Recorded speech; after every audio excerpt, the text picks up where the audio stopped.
पिछली कहानी में हमने पढ़ा कि किस तरह दादी ने अपनी पोती को एक भूतिया हवेली की खौफनाक कहानी सुनाई। इस कहानी ने पोती के दिल में खौफ भर दिया था, मगर दादी के लहजे की सच्चाई ने उसे मज़ीद तजस्सुस में मुब्तला कर दिया था। वो कहानी का दूसरा हिस्सा सुनने के लिए बेचैन थी। एक रात जब चांदनी पूरी तरह छाई हुई थी और हवाएं सर्दी की दस्तक दे रही थीं, पोती ने दादी से दोबारा जन्नत की कहानी सुनाने की दरख्वास्त की।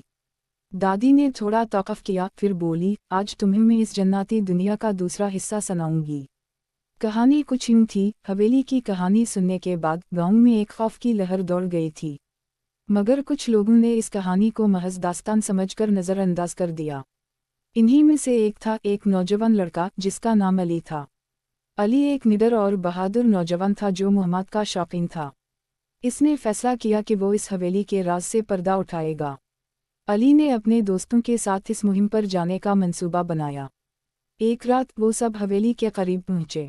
हवेली की दीवारों पर कदीम काई लगी हुई थी और दरवाजे की चरचराहट ने माहौल को और भी भयानक बना दिया था। अली ने हवेली का दरवाज़ा धीरे से खोला और सब अंदर दाखिल हो गए। हवेली के अंदर की हवा में बोझल खामोशी छाई हुई थी। अली और इसके दोस्तों ने तहखाने की तरफ कदम बढ़ाए। तहखाने में वही कदीम आईना था जो दादी की कहानी में था। अली ने जैसे ही आईने में देखा, उसे भी अपनी परछाई में अजीब तब्दीली महसूस हुई, मगर उसने हिम्मत न हारी और आईने को गौर से देखता रहा। अचानक आईने में एक बूढ़े शख्स की शबीहा ज़ाहिर हुई।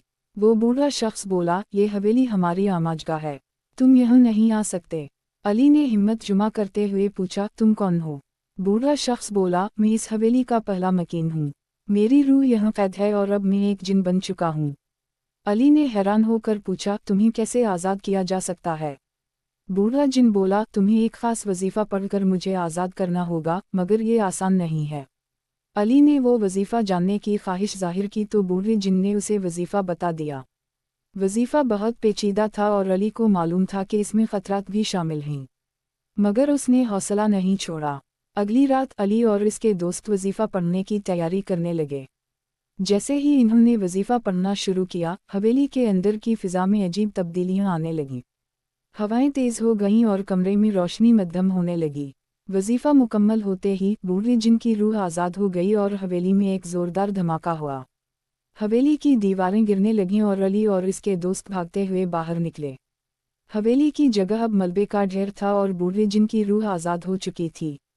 गाँव वालों ने जब ये वाक़या सुना तो वो अली की बहादुरी की तारीफ़ करने लगे, मगर कुछ बुज़ुर्गों ने उसे एक नई परेशानी की अलामत समझा। इन्होंने कहा कि एक जिन को आज़ाद करने से दूसरी मखलूक़ात की तवज्जो भी यहाँ खींची जा सकती है। अली ने अपनी मुहिम से सीखा कि बाज़ औक़ात मुहिम जोई की कीमत चुकानी पड़ती है। इसने फ़ैसला किया कि आइंदा वो सोच समझकर ही किसी मुहिम पर निकलेगा। दादी ने कहानी ख़त्म की और पोती की आँखों में इत्मीनान की झलक देखी। ये कहानी भी ख़त्म हुई, मगर जन्नत की दुनिया के राज हमेशा हमारे इर्द गिर्द रहते हैं। पोती ने दादी से पूछा, क्या अली के बाद कोई और हवेली में गया? दादी ने मुस्कुराते हुए कहा, कहानियाँ कभी ख़त्म नहीं होती बेटी, हर कहानी का एक नया आगाज़ होता है। पोती ने चुपचाप दादी की बात सुन ली और सोच में डूब गई। ख़त्म शुदा।